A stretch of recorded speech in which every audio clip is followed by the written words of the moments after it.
بیٹا بھتیجا آخری سانسوں میں ہچکیاں لے رہا تھا تو اس کے سرانے کھڑے ہو کر کہا قاسم میرے بیٹے آج تیرے چچا کے دوست بڑے تھوڑے ہیں اور دشمن بڑے زیادہ ہیں، اللہ ناصرہ وکفر باطرہ، وہ کیا دن ہوگا جب اللہ کا رسول تیری طرف سے خود مدعی بن کے عدالت میں آئے گا، اس دن ان کو کہاں جائے پناہ ملے گی۔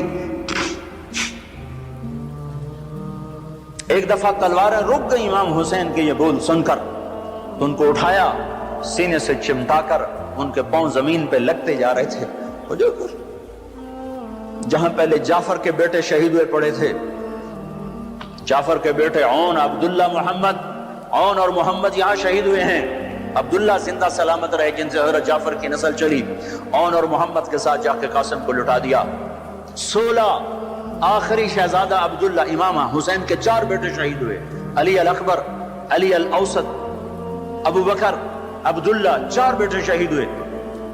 آخری بچے عبداللہ ہیں، 2 سال کا، ان کو بلوایا ملنے کے لیے، پیار کرنے کے لیے، خود رہ گئے، بچہ رہ گیا تھا، اب جانے کا وقت آ چکا ہے،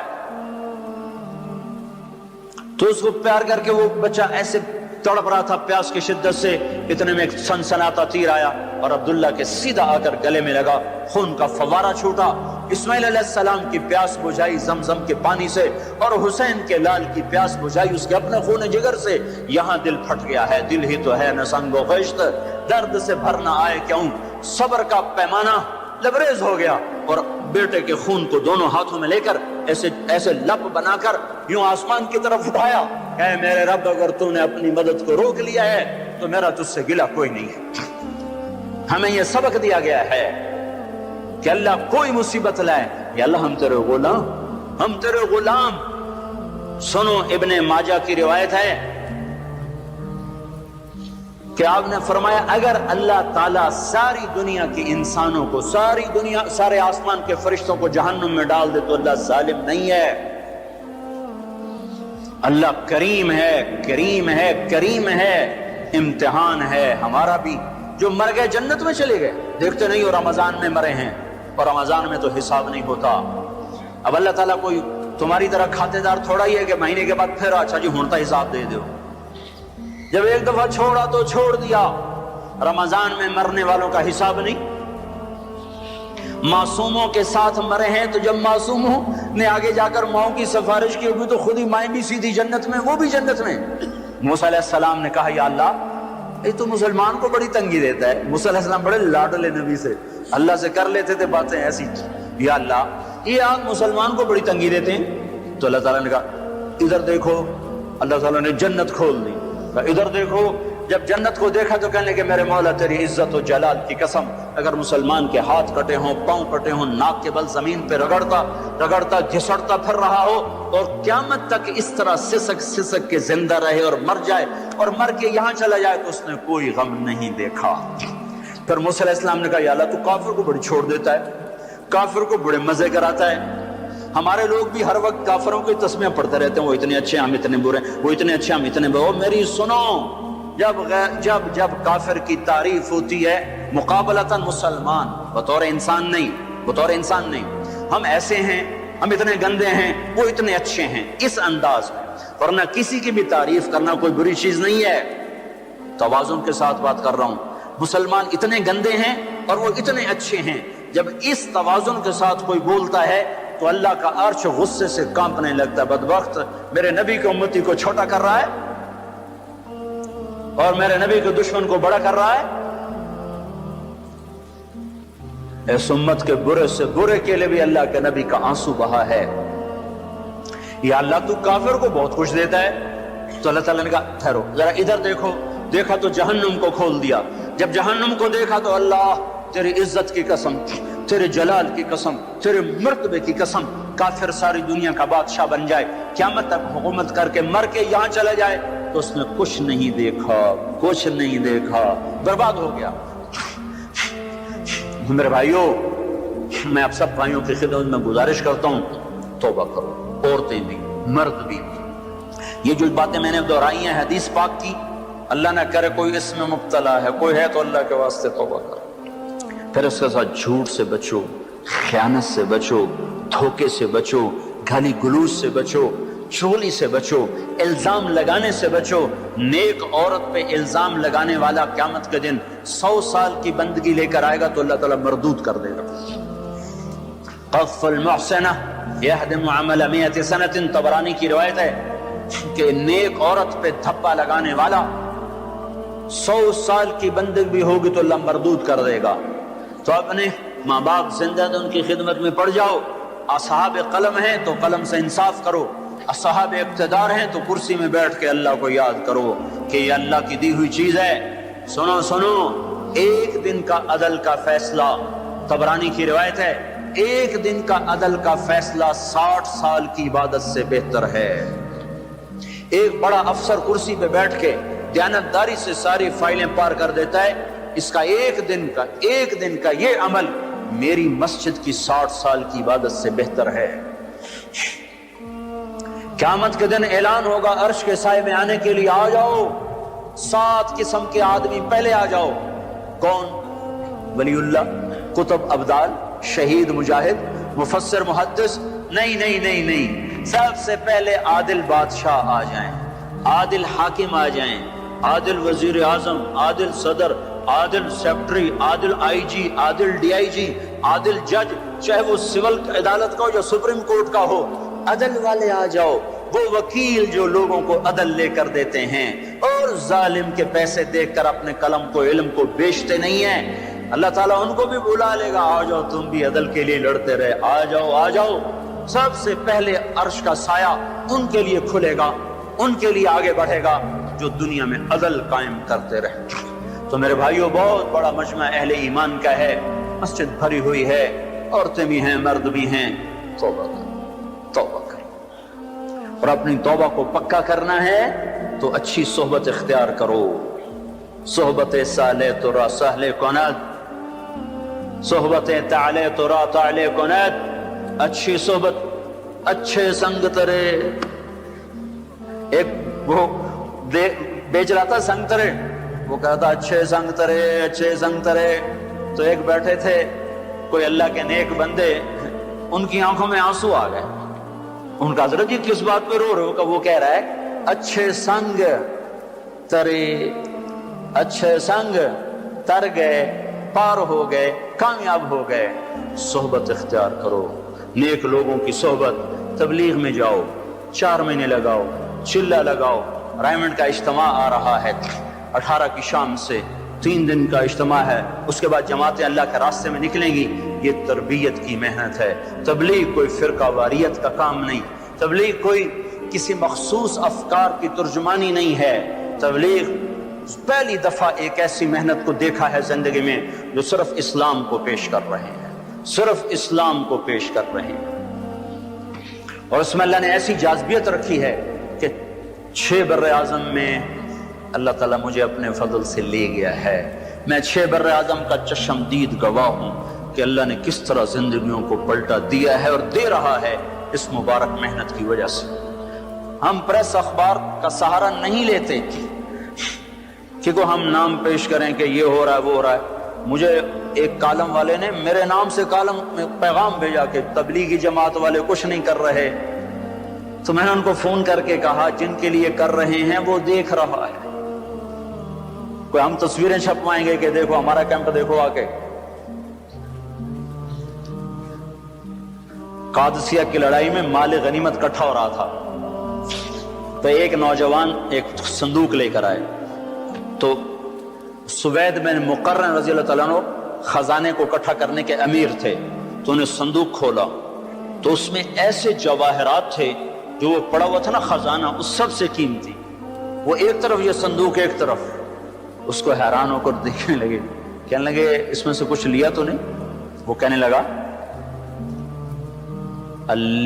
لینا ہوتا تو پھر سارا ہی لے جاتا، تمہیں جو لا کے دیا ہے تو تمہیں کچھ خبر تھی کہ مجھے یہ چیز ملی ہے، اور لینا تو میں سارا لے جاتا۔ کہا یار کمال کر دیا، کمال کر دیا۔ تیرا نام کیا ہے؟ کہ کیوں مشہوری کرنا چاہتے ہو کہ فلاں آدمی بڑا دیانتدار ہے؟ ہیں جس رب کے لیے کیا ہے وہ میرا نام جانتا ہے۔ اور یہ کہہ کر پلٹے اور دوڑ لگا دی کہ میرا تعاقب نہ ہو سکے۔ سوید بن مقرن نے پیچھے آدمی دوڑایا، دوڑ دیکھو یہ کون شخص ہے. وہ آگے آگے یہ پیچھے پیچھے, اس کو نہیں پتا میرا تعاقب ہو رہا ہے. جا کر جب اپنے خیمے میں بیٹھے تو انہوں نے دائیں بائیں سے پوچھا یہ کون شخص ہیں؟ کہ سعید نخعی یمن کے ہیں, سعید نخعی یمن کے ہیں. صلاح الدین ایوبی عکا میں محاصرے میں آ گئے, رچرڈ نے محاصرہ کیا اور انتہائی خوفناک شکل بن گئی. انہوں نے برج تیار کیے جس پر آگ کے تیر اثر نہیں کرتے. پہلے ایسا ہوتا تھا برجوں کو آگے بڑھاتے, لکڑی کو آگ کے تیر برساتے, آگ لگ جاتی. انہوں نے ایسا پر تیل ملا کہ اس پر آگ اثر نہیں کرتی تھی. تو وہ حیران پریشان کہ اب کیا بنے گا. ایک نوجوان آیا ہانڈیاں لے کر, پہلا بم جو ایجاد ہوا ایک مسلمان نے ایجاد کیا, پہلا بم. آ کر کہنے لگا سلطان اس ہانڈی کو اس پر مارو. یہ ہانڈی کیا کرے گی؟ کہ تم مارو تو صحیح. تو انہوں نے جو اٹھا کے ایک ہانڈی کو پھینکا, وہ اس زوانی کی توپ کے ساتھ ایک دھماکہ ہوا, سارے برج میں آگ لگی. دوسرا, تیسرا, چوتھا, سارے برج جل گئے. جو باقی تھے وہ انہوں نے بھگا کے پیچھے ہٹا لیے. سلطان سجدے میں گر گئے اور پھر اٹھ کر کہنے لگے بیٹا مانگ کیا مانگتا ہے؟ کہا سلطان جس کے لیے کیا ہے اسی سے لوں گا, تو کیا دے گا؟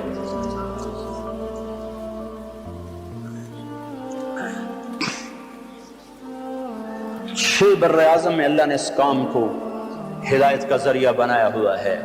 یہ فرقہ واریت سے کام پاک ہے, یہ سیاست سے پاک ہے, یہ انسان کی ذات سے بحث کرتا ہے.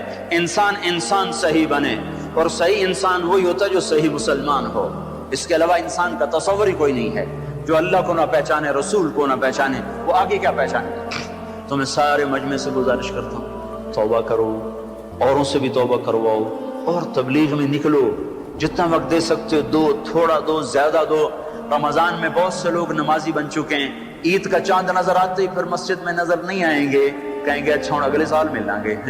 ان کی خدمت میں بھی عرض کرتا ہوں کہ اللہ کے واسطے سارا سال نماز پڑھو, سارا سال نماز پڑھو. اعتکاف میں بیٹھا مجمع نہ غیبت کر رہا ہے, نہ چغلی کر رہا ہے, نہ گالیاں دے رہے ہیں, صرف ذکر کر رہا ہے, تسبیح پڑھ رہا ہے, تلاوت کر رہا ہے, دعا کر رہا ہے. جب باہر نکلو تو ایسے نکلو کہ پھر زندگی سے جھوٹ بھی نکل جائے, غیبت بھی نکل جائے, چغلی بھی نکل جائے, گالی بھی نکل جائے, لگائی بجائی بھی نکل جائے, تو ساری زندگی پاک پوتر ہو جائے گی, صاف ستھری ہو جائے گی. تو یہ سارا مجمع اللہ کے دربار میں توبہ کرے. میں بھی کرتا ہوں, آپ بھی کرو, لوگوں سے بھی کرواؤ, اور اللہ کی رضا پر راضی رہو, اللہ کی تقدیر پر راضی رہو. رضا بر قضا ہمارا ایمان ہے, رضا بر قضا ہمارا ایمان ہے. جس حال میں رکھے یا اللہ ہم تجھ سے راضی ہیں, جس حال میں رکھے ہم تجھ سے راضی ہیں. ہاں ہم اس سے بھلائی مانگتے ہیں, عافیت مانگتے ہیں, پر ظرف ہمارا چھوٹا ہے, ہم مصیبت سہ نہیں سکتے. لیکن گلہ نہ ہو, شکوہ نہ ہو. سارے بھائی اس کی نیت کرتے ہیں نا, ارادے کرتے ہیں نا. یہاں مانگنا عزت ہے, باقی ہر جگہ مانگنا ذلت ہی ذلت ہے. وہ چاہے تم صدر پاکستان سے مانگو, وزیر اعظم سے مانگو, کسی مالدار سے مانگو, کسی نیک سے مانگو, کسی بد سے مانگو, مانگنا ذلت ہی ہے. اور بھائی آخری گزارش یہ ہے کہ ایک بڑی آفت آئی ہے. بھائی دیکھو یہ مسافے کا طریقہ نہیں ہے. اب تشریف رکھیے. کھانا کھا کے میں نے فون اٹھایا تو اس پر ایک میسج آیا ہوا تھا. اگر میں سعید انور ہوتا تو تم میرا فون اٹھا لیتے, اگر میں جنید جمشید ہوتا تو تم میرا فون اٹھا لیتے. تم صرف مالداروں کے فون سنتے ہو, غریبوں کے نہیں سنتے. میرے فرشتوں کو بھی نہیں خبر, میں تو کھانا کھا رہا ہوں, ان میں کوئی ٹیلی فون آپریٹر تک کو نہیں, میں ہر ویلے فون میرے ہاتھ سے چل رہے ہیں. ہر منٹ میں ایک کال مجھے آتی ہے, ہر منٹ میں ایک کال. کرنے والا تازہ دم, اور میں سن کے پریشان. کہتے مول صاحب ڈھنگ سے بولتا ہے نہیں, سیدھے منہ باتیں نہیں کرتا. کس آداب زندگی ہیں بھائی, ان کو سیکھو بھائی, ان کو سیکھو. فون کرنے والوں کو کیا پتا کہ اگلا کس حال میں بیٹھا ہو.